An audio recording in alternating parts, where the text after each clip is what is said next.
অনেকে হয়তো মনে করেন চিকেন বার্গারটা তৈরি করা অনেক কঠিন, তবে আজকে যে রেসিপি শেয়ার করব রেসিপিটি ফলো করলে আপনি খুব সহজেই ঘরে তৈরি করে নিতে পারবেন চিকেন বার্গার। ঘরোয়াভাবে ঘরোয়া মশলা দিয়ে খুব সহজে চিকেন বার্গার তৈরি করে দেখাচ্ছি। এই সাথে আমার এই ভিডিওতে দেখাবো মাত্র একটি ডিম পোচ দিয়ে কিভাবে বার্গার সস তৈরি করে নিতে পারেন ঝটপট, কোনো রকম বাড়তি ঝামেলা ছাড়া খুব সহজে এই বার্গার সসটি আপনারা তৈরি করে বার্গার বানে ব্যবহার করতে পারেন বা যে কোনো খাবার আইটেমে ব্যবহার করতে পারবেন। তাহলে দেরি না করে চলুন মূল রেসিপিতে চলে যাওয়া যায়। আজকের এই চিকেন বার্গারটি তৈরি করার জন্য এখানে আমি নিয়েছি 200 গ্রাম মুরগির বেস্ট বুকের মাংস। আর বার্গার তৈরি করার জন্য এরকম চিকেন নেওয়ার প্রয়োজন। হাড় ছাড়া চিকেন দিয়ে বার্গার বনটা তৈরি করতে হবে। এখানে আমি একেবারে পাতলা করে তারপরে চিকেনগুলো কেটে নিয়েছি। আর অবশ্যই চেষ্টা করবেন চিকেনটাকে এরকম পাতলা করে কেটে নেওয়ার জন্য, এতে করে চিকেনটা খুব সহজে সেদ্ধ হয়ে যাবে। চিকেনটা আমি ভালো করে ধুয়ে পানি ঝরিয়ে নিয়েছি। এখন এই চিকেনটাকে আমি একটা পেঁড়িতে নিয়ে নিচ্ছি। চিকেনটাকে পেঁড়ির উপরে বিছিয়ে এখন এটাকে আমরা থেতো করে নিব। চিকেনটাকে অবশ্যই খুব ভালোভাবে থেতো করে নিতে হবে।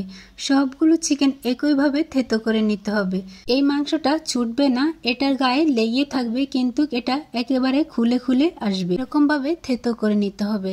এতে করে মশলা বা এটা যখন আমরা ফ্রাই করব খুব সহজে এটা ফ্রাই হয়ে যাবে। তো আমি সবগুলো খুব ভালোভাবে থেতো করে নেওয়ার পরে এখন একটা কাঁটা চামচের সাহায্যে এটাকে আবারও ভালোভাবে এপিট ও পিট কেচে নিচ্ছি। এই জিনিসটা অবশ্যই খেয়াল করে করবেন, এতে করে মাংসটা খুব ভালোভাবে ফ্রাই হয়ে যাবে এবং মশলাগুলো ঢুকে যাবে। আমার সবগুলো মাংস থেতো করা হয়ে গেছে। এখন আমি একটা বাটিতে নিয়ে নিচ্ছি। মাংসগুলো দেখে বুঝতে পারছেন কিরকম পাতলা করে নিয়েছি। এখন এই মাংসগুলো মশলা দিয়ে ম্যারিনেট করব। তার জন্য প্রথমে দিয়ে দিচ্ছি 1 চা চামচ রসুন পেস্ট, 1 চা চামচ আদা পেস্ট, 1/2 চা চামচ গোলমরিচের গুঁড়ো, 1/2 চা চামচ ধনিয়া গুঁড়ো, 1/2 চা চামচ জিরা পেস্ট, স্বাদ মতো লবণ, 1 চা চামচ শুকনো মরিচের গুঁড়ো, 2 টেবিল চামচ সয়া সস এবং সেই সাথে দিয়ে দিচ্ছি 1 টেবিল চামচ টমেটো সস। এখন দিয়ে দিচ্ছি 2 টেবিল চামচের মতো রান্নার তেল। অবশেষে এখানে দিয়ে দিব 1 টেবিল চামচের মতো লেবুর রস। লেবুর রস এখানে আপনাদের ইচ্ছে হলে দিবেন, না হলে না দিলে হবে, কিন্তু ফ্লেভারটা ভালো পাওয়ার জন্য লেবুর রসটা এখানে ব্যবহার করেছি। এখন এই মাংসের সাথে মশলাগুলো খুব ভালোভাবে মাখিয়ে নিব। সবকিছু যখন খুব ভালোভাবে মাখানো হয়ে যাবে তখন এটাকে এক সাইডে রেখে দিব 10 মিনিটের জন্য। এটাকে এক সাইডে রেখে দিয়ে এখন আমরা বার্গারের জন্য ঘরে তৈরি মেয়োনিজ বা বার্গার সসটা তৈরি করে নিব। তার জন্য এখানে নিয়েছি একটি ডিম পোস্ট। আজকের এই মেয়োনিজটা আমি ডিম পোস্ট দিয়ে তৈরি করে দেখাবো। এখানে 2.5 টেবিল চামচের মতো চিনি দিয়ে দিচ্ছি আর দিয়ে দিচ্ছি 2 টেবিল চামচের মতো গুঁড়ো দুধ। মেয়োনিজে অবশ্যই গুঁড়ো দুধটা দেওয়ার চেষ্টা করবেন। এখন দিয়ে দিচ্ছি 1/2 টেবিল চামচ হোয়াইট পেপার, সাথে দিয়ে দিচ্ছি স্বাদ মতো লবণ, আর এখন দিয়ে দিচ্ছি 2 টেবিল চামচের মতো সাদা সিরকা বা ভিনেগার। সিরকাটাও অবশ্যই দেওয়ার চেষ্টা করবেন। দিয়ে দিব লেবুর রস। এখানে আমি 2 টেবিল চামচের মতো লেবুর রস ইউজ করব। মেয়োনিজে লেবুর রসটা ব্যবহার করলে ফ্লেভারটাও খুব ভালো আসে। অনেকেই ডিমের গন্ধ দূর করার জন্য এই লেবুর রসটা ব্যবহার করে। তো আমি যেহেতু ডিমটা ফ্রাই করে দিয়েছি এটাতে তেমন একটা গন্ধ আসবে না, তাও আমি ফ্লেভারের জন্য দিয়েছি। এখন দিয়ে দিচ্ছি এখানে পরিমাণ মতো রান্নার তেল।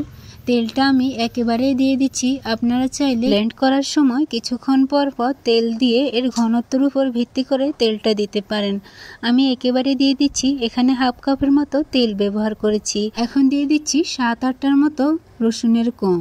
সবশেষে দিয়ে দিচ্ছি এখানে 2 টেবিল চামচ টমেটো সস। এখন এই সব উপকরণ একসাথে ব্লেন্ড করে নিব। মিহি একটা পেস্ট হওয়া পর্যন্ত এটাকে ব্লেন্ড করে নিব। এটার ঘনত্ব দেখলে আপনি বুঝতে পারবেন এটা খুব ভালোভাবে তৈরি হয়ে গেছে। এই তো দেখতেই পাচ্ছেন আমি খুব সুন্দরভাবে এটাকে ব্লেন্ড করে নিয়েছি এবং বারে বারে তেল না দিয়ে একেবারে তেল দিয়ে এটাকে খুব ভালোভাবে মিহি একটা পেস্ট তৈরি করে নিয়েছি। এরকম মিহি এবং ঘনত্ব একটা পেস্ট তৈরি করে নিতে হবে।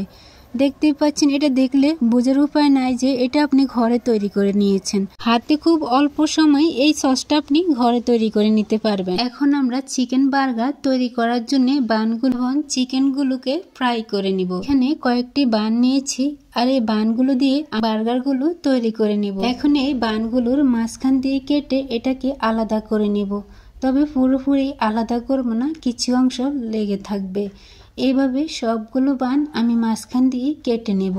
তো এই তো আমার বানগুলো কাটা শেষ হয়ে গেছে। এখন চলে যাচ্ছি চুলায়। চুলায় একটি কড়াই বসিয়েছি আর চুলোটাও জ্বালিয়ে দিয়েছি আর কড়াইতে দিয়ে দিচ্ছি সামান্য তেল। তেলটা এখন একটা ব্রাশের সাহায্যে পুরো কড়াইতে লাগিয়ে নিয়েছি। এখন এই বানগুলোকে হালকা একটু ছেঁকে নিব, এতে করে বাজারের মতো অনেকটাই লুক আসবে। তো আমি বানগুলো তাওয়াতে দিয়ে দিচ্ছি। এখন হালকা একটু এপিট ওপিট ছেঁকে নিব। বানগুলো যে মাঝখান দিয়ে কেটেছি ওটাও আমি একেবারে ভালোভাবে ছেঁকে নিয়েছি।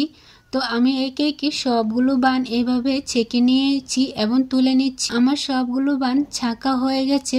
এখন এই তাওয়াতে আমরা চিকেনটাকে ফ্রাই করে নিব আর তার জন্য আবারও এখানে দিয়ে দিচ্ছি 2 টেবিল চামচ তেল। তেলটা হালকা গরম হয়ে আসলে এখানে দিয়ে দিচ্ছি চিকেনের টুকরোগুলো দেওয়ার পরে এখন হালকা একটু নেড়ে ছেড়ে এটাকে দিচ্ছি। এটাকে এখন মিডিয়াম আছে খুব ভালোভাবে ফ্রাই করে নিব। এটা যেন একেবারে পুড়ে না যায় কিন্তু সিদ্ধ হয়, এভাবে এটাকে এই তেলের উপরে ফ্রাই করে নিব। মিডিয়াম টু লো আছে এটাকে এভাবে ফ্রাই করতে হবে। আমি এক পিঠ ভালোভাবে এটাকে ফ্রাই করে নিয়েছি। এখন অপর পিঠও এভাবে উল্টিয়ে খানিকক্ষণ বেজে নিব। যখন এটাকে খুব ভালোভাবে ভাজা হয়ে যাবে তখন এটার কালারটা চেঞ্জ হয়ে যাবে। এই মাংসটা একেবারে ড্রাই হয়ে যাবে না, এটা অনেকটাই সফট থাকবে। চিকেনটা একেবারে ড্রাই হয়ে গেলে এটা খেতে ভালো লাগবে না, তাই এভাবে এটাকে ভেজে নিতে হবে।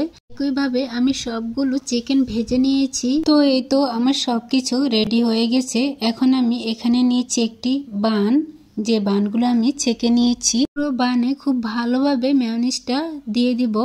এখানে আমি মেয়োনিজের পরিমাণটা বেশি দিব, কারণ এই মেয়োনিজটা খেতে এতটাই সুস্বাদু যে বাসায় যদি একবার ট্রাই না করেন তাহলে এটার স্বাদ কেমন তা বুঝবেন। আর তাছাড়াও বার্গার বানে মেয়োনিজের পরিমাণটা বেশি দিতে হয়, আমি মেয়োনিজের পরিমাণটা তাই বেশি দিলাম। পরে দিয়ে দিচ্ছি একটি লেটুস পাতা এবং সাথে দিয়ে দিচ্ছি 3টে টমেটো স্লাইস, দিয়ে দিচ্ছি একটি শসার স্লাইস, তার সাথে দিয়ে দিচ্ছি চিকেন ফ্রাই। এখানে আপনাদের পছন্দ অনুযায়ী কম বেশি দিতে পারেন চিকেন। তারপরে উপর দিয়ে আমি আবারও কিছু মেয়োনিজ দিয়ে দিচ্ছি। এখানে মেয়োনিজ দেওয়ার পরে আপনারা চাইলে এখানে টমেটো সসটাও দিতে পারেন। আমি যেহেতু মেয়োনিজের সাথে টমেটো সসটা ইউজ করেছি তাই এখানে টমেটো সসটা ইউজ করি নাই। তো আমার কিন্তু বার্গার রেডি হয়ে গেছে। আমি একইভাবে অনেকগুলো বার্গার রেডি করে নিয়েছি। এটা কিন্তু একেবারে পিওর এবং স্বাস্থ্যকর একটি খাবার। আপনার বাচ্চাকে অনায়াসে এইভাবে টিফিনে কিংবা বিকেলের নাস্তা হিসেবে বার্গারগুলো তৈরি করে দিতে পারেন। এই বার্গারগুলো কিন্তু বাজারে খুব চড়া দামে বিক্রি করা হয়। আপনি যদি খুব সহজে ঘরে তৈরি করে নিতে পারেন তাহলে কিন্তু আপনি আর বাজার থেকে কিনে খাওয়ার প্রয়োজন হবে না। এটা কিন্তু বাজারের স্বাদকেও হার মানাবে। এভাবে বাসায় একবার খুব সহজে তৈরি করে খেয়ে দেখতে পারেন। এর স্বাদটা কেমন আপনি নিজেই এর পার্থক্যটা বুঝতে পারবেন, বাজারের স্বাদ কেমন এবং ঘরে তৈরি বার্গারের স্বাদ কেমন। প্রিয় দর্শক বন্ধুরা, চেষ্টা করেছি খুব সহজে রেসিপিটি প্রেজেন্ট করার জন্য। আজকের মতো বিদায় নিচ্ছি।